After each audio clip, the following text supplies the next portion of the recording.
নমস্কাৰ সকলোকে শুভ ৰাতিপুৱা জনালোঁ। আজি মঙ্গলবাৰ যিহেতু অকণমান হনুমান মন্দিৰ গৈছিলোঁ। মন্দিৰৰ পৰা আহিয়ে অকণমান আপোনালোকৰ লগত ভাবিলোঁ এটা সৰু কথা শ্বেয়াৰ কৰোঁ। আজি মন্দিৰলৈ ওলাই গৈ ওচৰতে ওলাই গৈ দেখা পালোঁ এজন মানুহ ঢুকাইছে। তেখেত চিনাকি লোক, মাত বোল কৰে, মনটো বেয়া লাগিলে বাৰু। কিন্তু আপোনালোকে জানেনে বাৰু, আমি যদি ক'ৰবাত যাত্ৰা কৰোঁ, সেই যাত্ৰা কৰাৰ সময়ত যদি আমি মৃতকৰ লোক দেখা পাওঁ, সেইটো আমাৰ কাৰণে শুভ হয়।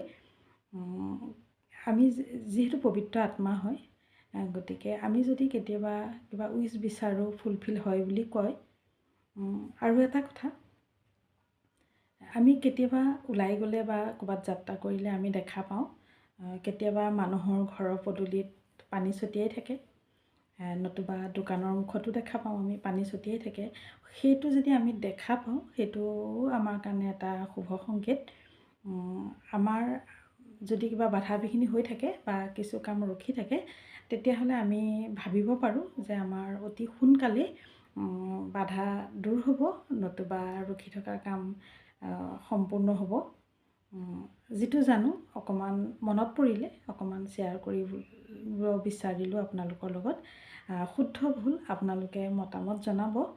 মই নিজৰ মনৰ ভাৱ প্ৰকাশ কৰিলোঁ আৰু আজিলৈ আহিলোঁ।